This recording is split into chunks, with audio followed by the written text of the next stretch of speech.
cuando hablamos sobre Auschwitz, hablamos sobre uno de los capítulos más oscuros de la historia humana, un lugar en el que la crueldad alcanzó proporciones inimaginables y donde quienes llegaban veían cómo se les arrebataba la dignidad día tras día. No hubo piedad para la mayoría. Solo existía el miedo constante, la degradación, el hambre y el trabajo forzado. Quiero contar una historia que se basa en hechos reales, para que podamos comprender mínimamente cómo era la existencia de un prisionero detrás de aquellos portones rodeados de alambre de púas. Aunque lo que sigue sea una narrativa que incorpora distintos testimonios, nombres y situaciones, se fundamenta en realidades históricas y en la experiencia de incontables personas que enfrentaron aquel infierno terrenal.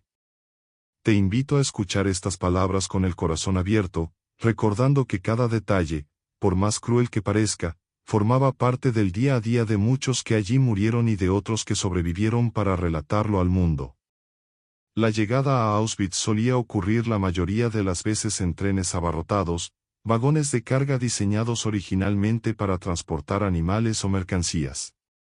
Dentro de ellos, viajaban mujeres, niños, ancianos, hombres de todas las edades, sin distinción de clase social.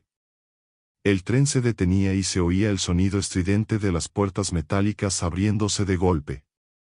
El olor era de orina, sudor, desesperación. La oscuridad daba paso a luces intensas, reflectores, gritos de los guardias. A medida que todos eran obligados a bajar de los vagones, sus ojos parpadeaban confusos ante la claridad y el humo distante que salía de chimeneas. Aunque muchos recién llegados no comprendían qué era aquel humo denso que impregnaba el aire, otros, más perspicaces o ya temerosos, sospechaban que allí no habría nada más que muerte. En cuanto salían de los vagones, se separaba a hombres y mujeres. En cuestión de minutos, familias enteras, que habían resistido unidas hasta ese punto, se veían divididas. A los hijos se les alejaba de sus madres, los maridos contemplaban impotentes como sus esposas sostenían a bebés aterrados, sin la menor certeza de si volverían a verse. Los oficiales alemanes y algunos prisioneros designados como capos, jefes de barracón o de escuadrón de trabajo, gritaban órdenes en varios idiomas, indicando dónde debía situarse cada grupo. Nadie recibía explicaciones, no había tiempo para pensar, solo para obedecer. Poco después de esta separación inicial, muchos eran llevados a una selección. Médicos con uniforme, a veces sin la menor compasión en la mirada, determinaban quién iría directamente a la muerte y quién estaba apto para trabajar. Ancianos, niños muy pequeños, mujeres embarazadas, enfermos o quienes aparentaran fragilidad eran enviados a lo que se llamaba ducha, que en realidad no era otra cosa que la cámara de gas. Había quienes, sin saberlo, se tranquilizaban pensando que al fin podrían bañarse tras días de viaje en un vagón inmundo. Pero otros, alertados por rumores o presentimientos, veían con angustia cómo sus seres queridos se dirigían hacia un lugar del que no volverían. Los que eran seleccionados para trabajar marchaban en fila hasta una zona de registro. Allí, se quitaban la ropa, les rapaban el pelo y el vello corporal, y los sumergían en baños fríos de desinfección. Después, recibían uniformes a rayas, zapatos viejos y, en ocasiones, prendas que apenas les servían, demasiado grandes o demasiado ajustadas. En ese momento, se perdía por completo la noción de individualidad, ya no había nombres, solo números tatuados en los brazos. Toda identidad personal empezaba a desmoronarse. Cualquier objeto personal, fotografía o recuerdo del pasado quedaba atrás, amontonado generalmente en pilas que los guardias llamaban, con un cinismo atroz, Canadá. El nombre aludía a la supuesta riqueza que se concentraba allí, relojes, anillos, maletas, abrigos y otras posesiones arrebatadas a los deportados. Una vez registrados, los prisioneros eran asignados a sus respectivos bloques o barracones. Durante el camino, podían ver las largas cercas de alambre de púas, las torres de vigilancia con soldados armados y los carteles que advertían del peligro de descargas eléctricas. El ambiente era de absoluta tensión. Al entrar al barracón, el primer impacto era la precariedad. El suelo de tierra apisonada o de madera gastada, las literas toscas de madera apiladas en 3 niveles, normalmente cubiertas con paja vieja o harapos. En cada litera, o mejor dicho, en cada pequeño espacio, dormían apretadas 2 o 3 personas, a veces más. No había almohadas ni mantas suficientes para todos, y el frío del invierno polaco se colaba por las rendijas, volviendo casi imposible conciliar el sueño. Llegaba la noche, pero no siempre significaba descanso. Muchos pasaban esas horas repitiendo en su mente el horror del día, recordando los rostros de seres queridos que tal vez nunca volverían a ver. Otros, exhaustos, se desmayaban, solo para despertarse un poco después temblando de frío. El sueño se interrumpía constantemente con los gritos de los guardias que hacían inspecciones sorpresa o con el llamado de emergencia, conocido como Apple, para el recuento de prisioneros en el patio. Incluso después de un día entero de trabajos forzados, faltos de comida y sin ropa de abrigo, todos debían permanecer de pie, inmóviles, mientras duraba la cuenta, que podía prolongarse durante horas. Muchos se desmayaban in situ, y aquellos que caían o no podían mantenerse en pie eran golpeados o arrastrados lejos. Cada instante se vivía con miedo, cada segundo parecía un siglo. El hambre era constante. La ración consistía en un cuenco de sopa aguada, preparada con patatas podridas o nabos, y un trozo de pan duro que debía durar todo el día. A veces, se recibía algo llamado café, pero no era más que un sucedáneo amargo a base de cereales tostados. Muchas personas trataban de dividir el pan en pequeñas porciones para todo el día, pero el hambre era tan fuerte que a menudo no resistían y lo consumían de inmediato. No había garantía de encontrar algo medianamente nutritivo al día siguiente, y la debilidad aumentaba conforme pasaban las jornadas. En un lugar donde cada caloría podía significar la diferencia entre vivir y morir, se generaban disputas silenciosas por cualquier migaja extra. Como no había cubiertos, muchos bebían la sopa directamente del cuenco, que a menudo ni siquiera se limpiaba, favoreciendo la propagación de enfermedades. Las enfermedades eran una plaga constante en aquel lugar. Tifo, disentería, escorbuto, neumonía y muchos otros males proliferaban en medio de aquellas condiciones insalubres. Las letrinas, escasas y habitualmente atascadas, desprendían un hedor nauseabundo que invadía los barracones, atrayendo moscas. Apenas había higiene, sin jabón, sin toallas, sin agua limpia suficiente. En ciertos sectores, los prisioneros hacían fila para lavarse la cara en un tanque sucio y, si tenían suerte, lograban mojar un pedazo de tela para limpiarse mínimamente el cuerpo. Sin embargo, la debilidad y la falta de tiempo libre volvían impracticables incluso estas rutinas elementales.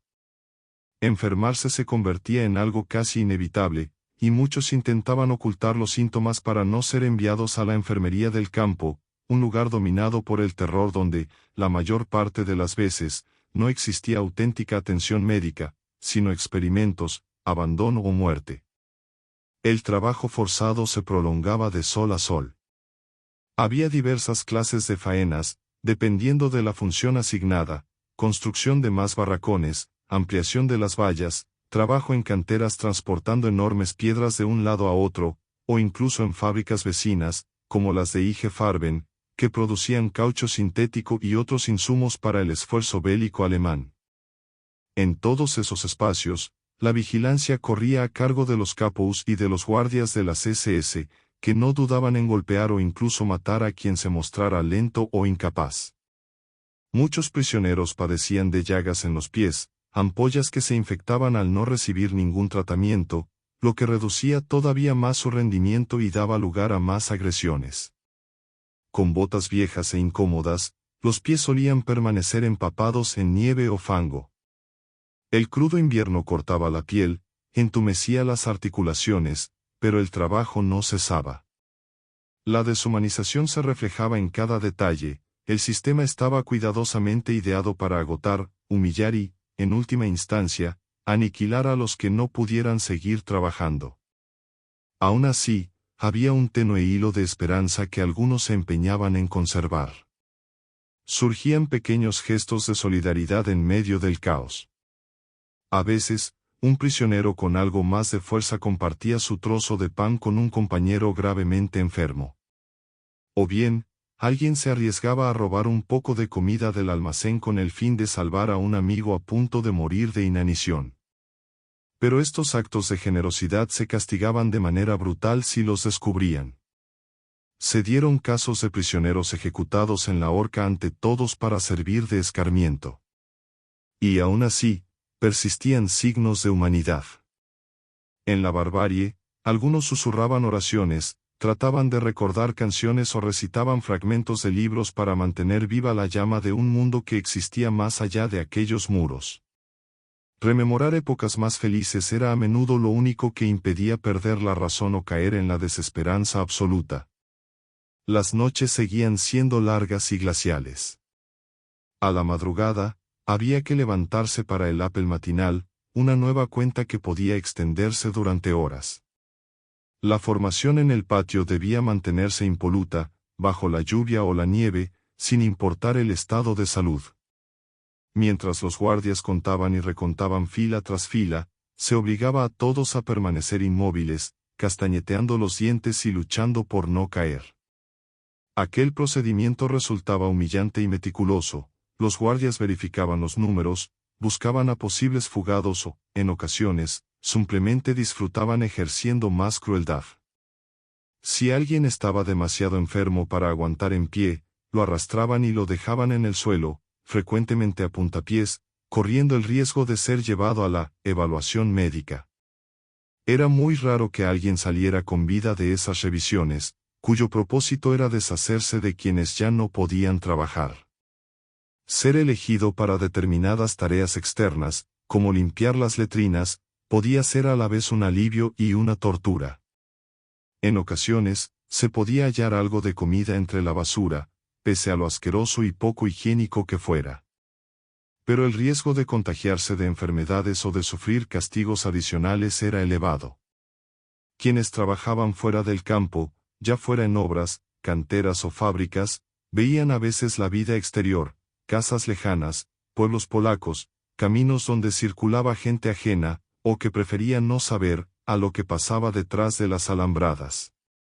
Para algunos, observar esa normalidad era insoportable. Saber que, tan cerca, había un mundo que seguía su curso, mientras ellos vivían un tormento, pesaba como plomo en el pecho. En el interior del campo circulaban rumores. Se hablaba de posibles rebeliones, de sabotajes, de oportunidades de fuga. Sin embargo, escapar de Auschwitz era muy complicado. Había vallas electrificadas, torres de vigilancia con ametralladoras y guardias armados con perros entrenados.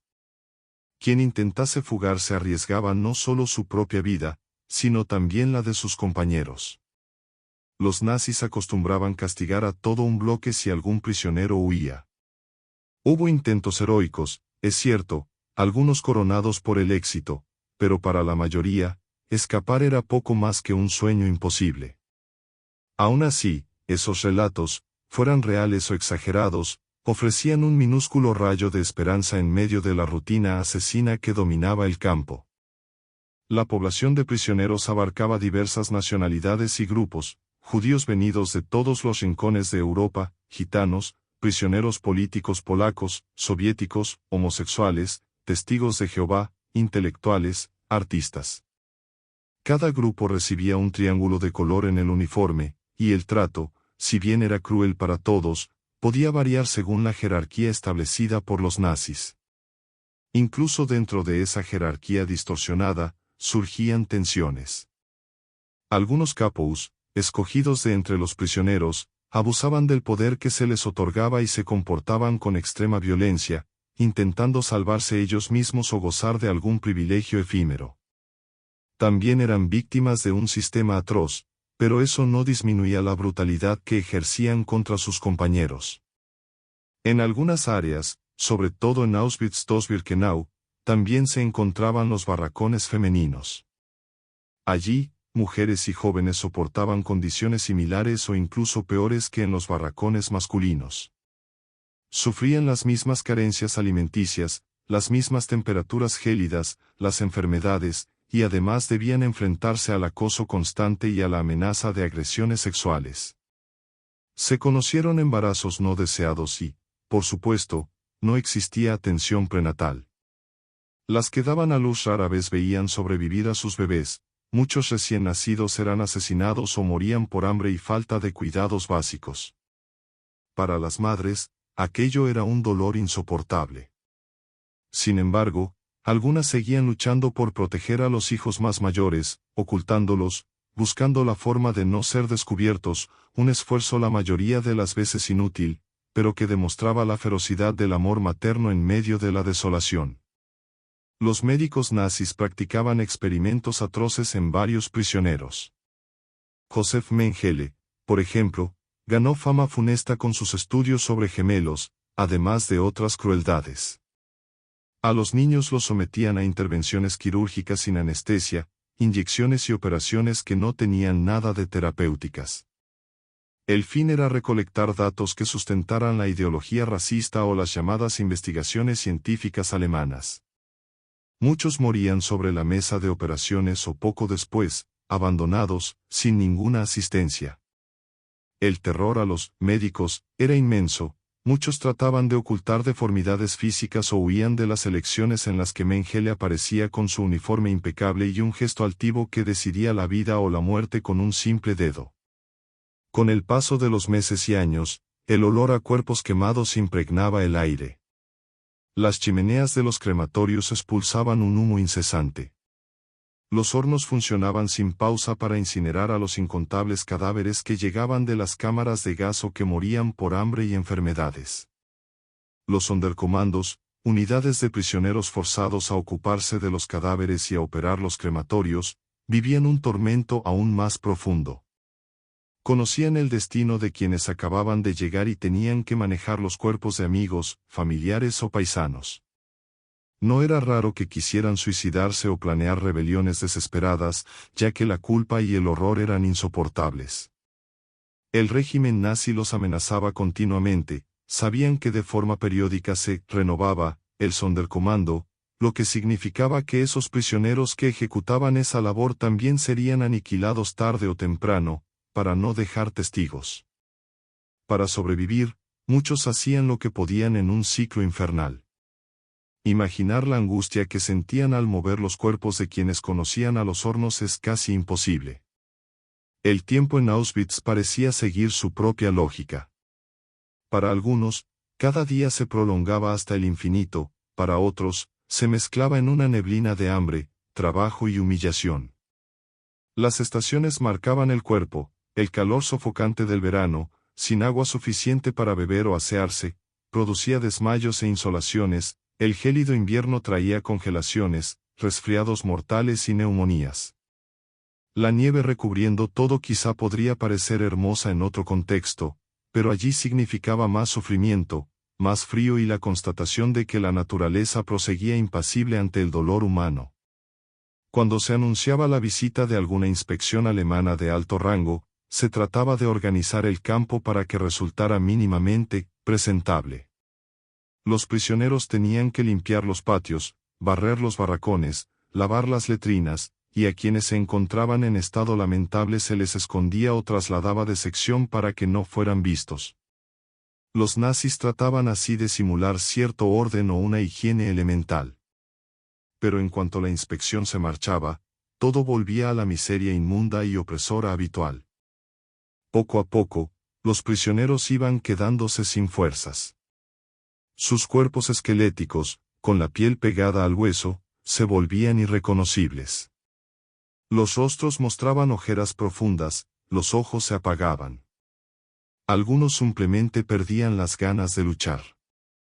Se abandonaban, se quedaban echados en la litera sin responder. Se utilizaba de forma despectiva la palabra muselmaner, musulmanes, para referirse a estos prisioneros que ya no tenían fuerzas ni esperanza, que solo aguardaban la muerte. Aquello era a la vez trágico y aterrador, porque ver a un compañero que se rendía recordaba cuán cerca estaban todos de ese mismo final. El sistema nazi contaba con ese estado de postración para acelerar la aniquilación de los que ya no resultaran útiles. Sin necesidad de cámaras de gas, el hambre y el agotamiento se mostraban suficientes. Frente a una barbarie de tal magnitud, muchos se preguntaban por la presencia de Dios o de cualquier justicia. ¿Cómo podía la humanidad llegar a estos extremos? ¿Por qué nadie lo impedía? Algunos seguían orando, otros se rebelaban contra la idea de un Dios que permitiese semejante tormento. También había quienes se aferraban a la literatura, a recuerdos familiares o a alguna creencia filosófica para no volverse locos. Cada rumor de que la guerra podría terminar encendía un breve destello de esperanza. Pero, a cada atisbo de alivio, se sucedían actos de extrema crueldad que apagaban de inmediato cualquier ilusión. A medida que las tropas soviéticas avanzaban, entre 1944 y comienzos de 1945, los rumores crecían, se hablaba de que el ejército alemán estaba en retirada. Se destruyeron documentos, se ordenó la evacuación de áreas del campo y, por último, se forzó a los prisioneros a trasladarse a otros lugares. Multitudes fueron obligadas a emprender las llamadas marchas de la muerte, a pleno invierno, bajo temperaturas heladas. Aquellos que disponían de un mínimo de energía se veían obligados a recorrer kilómetros bajo amenaza de ser fusilados. Numerosos prisioneros sucumbieron al frío, al hambre o al agotamiento, quedando tendidos en la nieve. En Auschwitz, los nazis hicieron detonar algunos crematorios, procurando borrar las huellas de sus crímenes. Pero no todo podía ocultarse, las pilas de uniformes, de cabellos, de gafas, de zapatos y los registros que quedaban contaban una historia macabra. Cuando al fin las tropas soviéticas entraron en Auschwitz, encontraron a prisioneros que apenas podían sostenerse en pie, enfermos, en estado de extrema delgadez, vagando por los barracones sin saber si aquella llegada era de veras una liberación o algún ardid más. Algunos ni siquiera tenían fuerzas para celebrar. Muchos murieron días después, puesto que sus cuerpos ya no eran capaces de asimilar los alimentos. Sin embargo, para quienes sobrevivieron, aquel instante marcó el final de la pesadilla, aunque dejaría cicatrices profundas que los acompañarían toda la vida. La vida en Auschwitz representaba un experimento sistemático de crueldad, diseñado para quebrantar el espíritu humano. Allí, se comían migajas, se dormía en literas de madera abarrotadas de piojos y chinches, se trabajaba hasta la extenuación, bajo la constante amenaza de castigos y muertes sumarias. Era un mundo gobernado por interminables filas y recuentos exhaustivos. Cada jornada llegaba con la incertidumbre de si se sobreviviría un día más, cada paso de una bota militar generaba escalofríos. Y aún así, de aquel caos surgían destellos de solidaridad y humanidad, un abrazo silencioso entre dos compañeros, el reparto de un pedazo de pan, la protección ofrecida a un niño, una mirada de empatía. Estos actos, aunque no borraban el horror, demostraban que, incluso en las condiciones más extremas, la compasión podía seguir latiendo. El día comenzaba con el estrépito de las sirenas antes del amanecer, a veces a las 4 o 5 de la mañana, dependiendo de la época. Empezaba entonces una carrera contrarreloj para arreglarse de cualquier forma y presentarse en el patio para el recuento. Dicho así, podría parecer un trámite sencillo, pero se convertía en un martirio de varias horas. Mientras se hacía la cuenta una y otra vez, muchos quedaban empapados por la lluvia, la nieve o el sudor del miedo. Después venía la ración matinal, consistente en un agua turbia a la que se llamaba café y, con suerte, un trozo de pan duro. A continuación, los grupos partían a los trabajos asignados, siempre bajo escolta. Había quienes se dedicaban al mantenimiento de las vías del tren, arrastrando materiales pesados.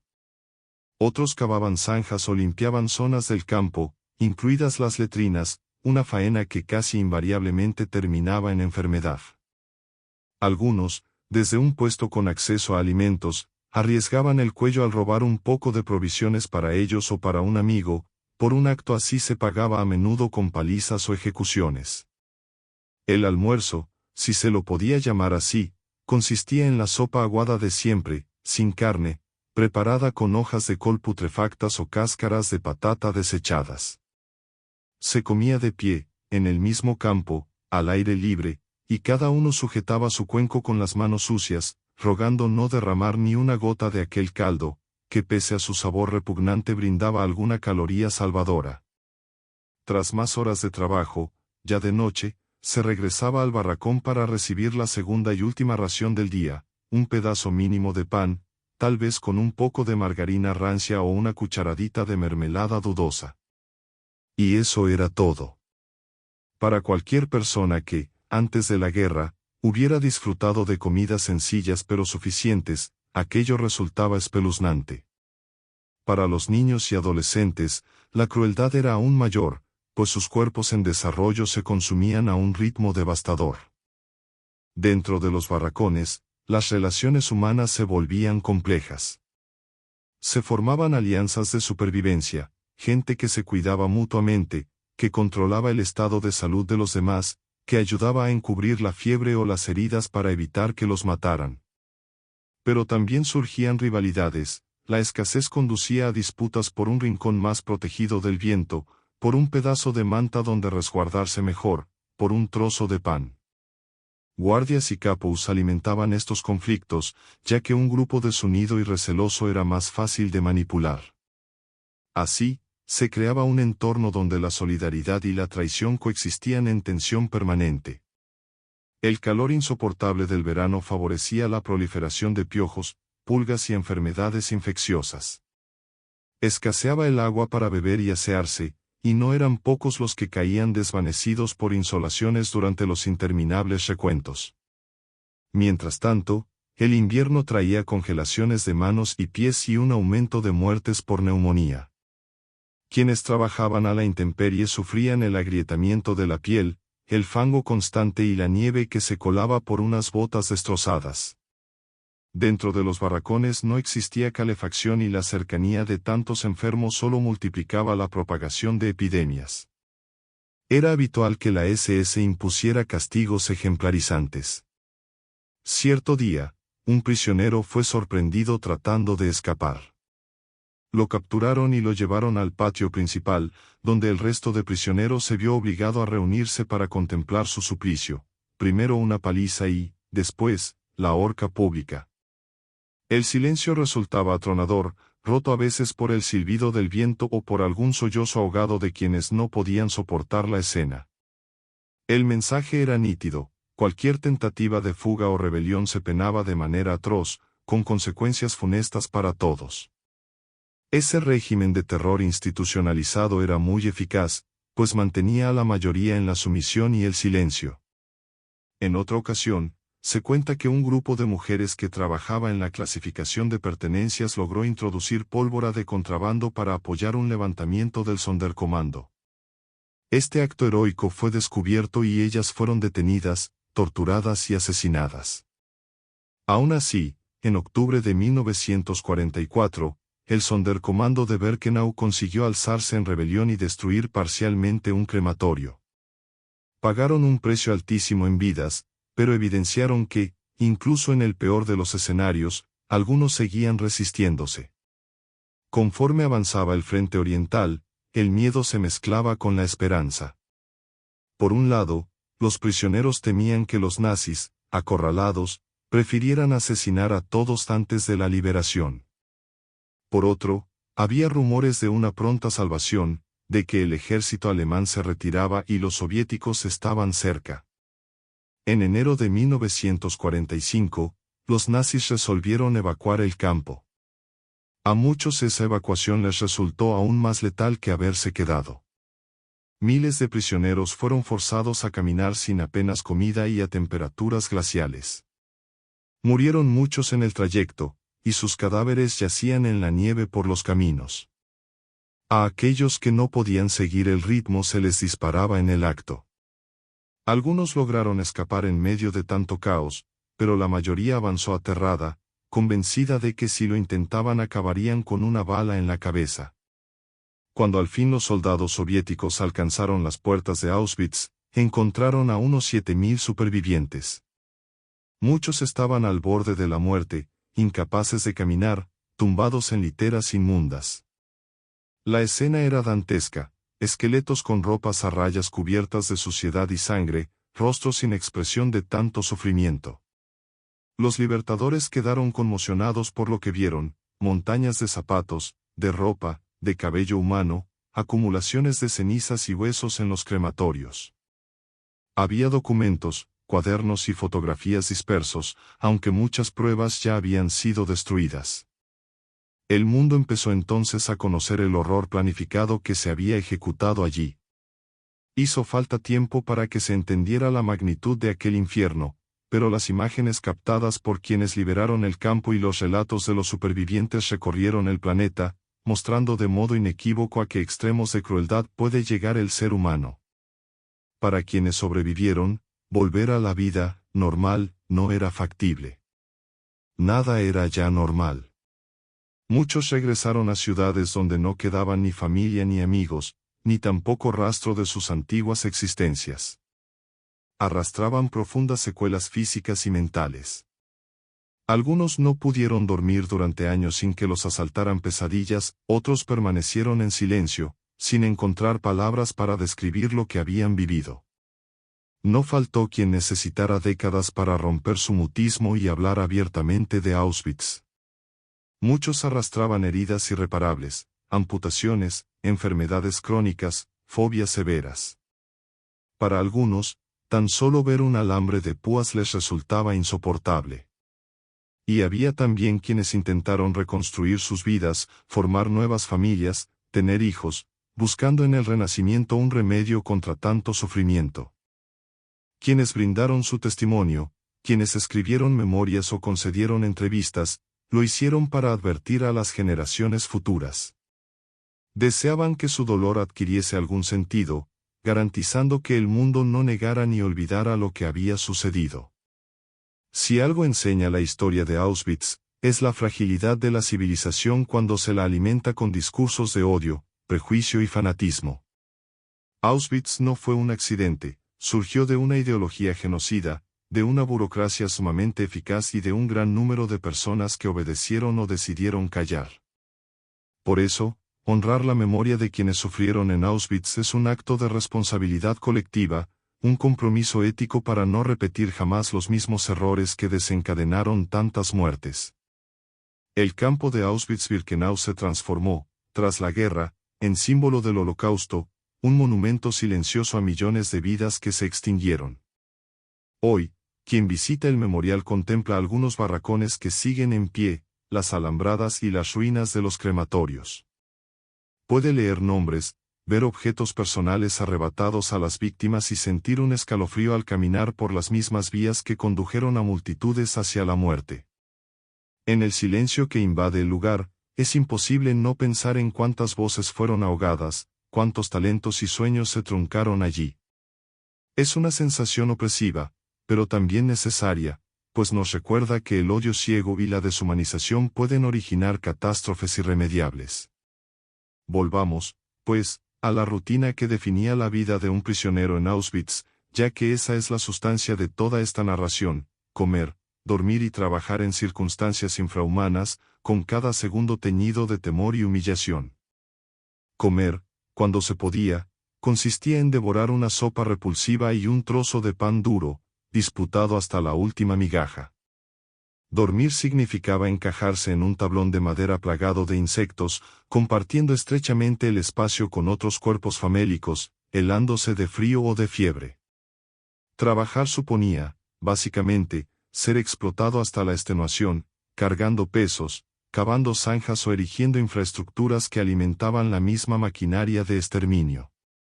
Y este ciclo se repetía de un día a otro, sin un respiro, bajo el control de ametralladoras y la vigilancia de los guardias. Muchos llegaban a olvidar su nombre, reducidos a un número tatuado. Aún así, el campo no aniquiló a todos, ni logró erradicar por completo la humanidad de sus supervivientes. Hubo incontables gestos, algunos diminutos, otros heroicos, de solidaridad y de resistencia. La gente se agrupaba para rezar en voz baja, recitaba trozos de libros, escribía diarios clandestinos en fragmentos de papel que ocultaba en las grietas de las paredes, celebraba cumpleaños simbólicos compartiendo un pedazo extra de pan. Quien podía, arriesgaba la vida para esconder a un niño, otros se enfrentaban a los guardias para defender a un amigo. Aquellas llamas de humanidad, aunque oscurecidas por la brutalidad, revelan lo compleja que es la naturaleza humana. Porque sí, había horrores constantes, pero también emergían el coraje en silencio y la compasión férrea. Quizás sea imposible describir del todo lo que significaba vivir en Auschwitz. Los relatos y la investigación histórica pueden aproximarse, pero nada sustituye la vivencia real de quienes estuvieron allí. El hedor de la muerte, la sensación de abandono absoluto, el hambre que corroe, el temor permanente de ser elegido para la cámara de gas o para experimentos médicos, la angustia de ver desaparecer a amigos y familiares en cada nuevo transporte de exterminio. Todo ello conforma un panorama que escapa a la lógica ordinaria. Es como si, tras esos alambres, la realidad se hubiera invertido, el mal se había normalizado y la empatía, en cambio, se transformaba en un acto riesgoso y escaso. Después de la guerra, muchos se preguntaron cómo fue posible tanta ignorancia o complicidad. Por desgracia, el aparato nazi era sumamente riguroso, y su maquinaria propagandística impedía que la mayoría de la población externa conociera el alcance real de los horrores. Aún así, algunos sabían y callaron por miedo o conveniencia. Otros intentaron alertar al mundo, pero no se les creyó o no se les prestó atención. Solo tras la liberación de Auschwitz, y ante las evidencias palpables, el mundo fue consciente de un genocidio industrializado, un monumento siniestro a la capacidad humana de trazar planes de destrucción masiva. A veces, al evocar Auschwitz, existe el riesgo de reducir la tragedia a puras cifras, más de 1 millón de muertos, en su mayoría judíos, pero también gitanos, polacos, prisioneros de guerra soviéticos y otros colectivos. Se olvida que cada número representaba un individuo con un nombre, un rostro, una familia, deseos y miedos. Recordarlo es vital para no convertir la hecatombe en una fría estadística. Por eso, el afán de los supervivientes por nombrar y testimoniar adquiere un valor incalculable. La dimensión humana es irreemplazable, y cada relato individual reconstruye un pequeño fragmento de todo lo que se perdió. Hacia finales de 1944 e inicios de 1945, a medida que los ejércitos avanzaban, los nazis trataron de borrar sus huellas. Destruyeron documentos, volaron crematorios. Sin embargo, no lograron aniquilar todas las pruebas. Persistieron imágenes, actas, testimonios que han permitido que las generaciones posteriores conozcan los hechos. Tras la rendición de Alemania en mayo de 1945, llegaron los juicios contra los criminales nazis. Algunos fueron condenados, pero muchos escaparon o recibieron penas demasiado leves para la magnitud de sus crímenes. Para las víctimas y supervivientes, se perpetuó un sentimiento de injusticia, pero la principal victoria era seguir vivos y poder contar lo ocurrido. En la actualidad, el campo de Auschwitz es un museo y un memorial abiertos al público. Anualmente, miles de personas viajan allí para comprender, para recordar y para reflexionar. El visitante recorre el mismo terreno, ve las alambradas de púas, los barracones, las ruinas de los crematorios, y experimenta un impacto sobrecogedor. Es como si, a cada paso, se oyeran ecos de gritos silenciados, de plegarias desesperadas. Pese a todo el horror, ir a ese lugar puede constituir un gesto de esperanza, mantener viva la memoria de lo ocurrido y alentar a la humanidad a no repetir jamás atrocidades semejantes. Describir cómo se comía, se dormía y se trabajaba en Auschwitz es sumergirse en un panorama de degradación absoluta. Las raciones de comida se restringían hasta provocar desnutrición crónica, el descanso era exiguo e incómodo, siempre interrumpido por el frío, el dolor o las llamadas a recuento, y la labor obligatoria se empleaba como un instrumento de tortura latente, ideado para ir aniquilando poco a poco. Ese engranaje cotidiano destruía cuerpo y espíritu, de modo que cada mínima expresión de generosidad aparecía como un desafío a la barbarie. Para concluir, hay que subrayar que, aunque abundan los testimonios, fotos, obras literarias y producciones audiovisuales, la vivencia total de Auschwitz sigue siendo, en cierto modo, inalcanzable para quien no estuvo allí.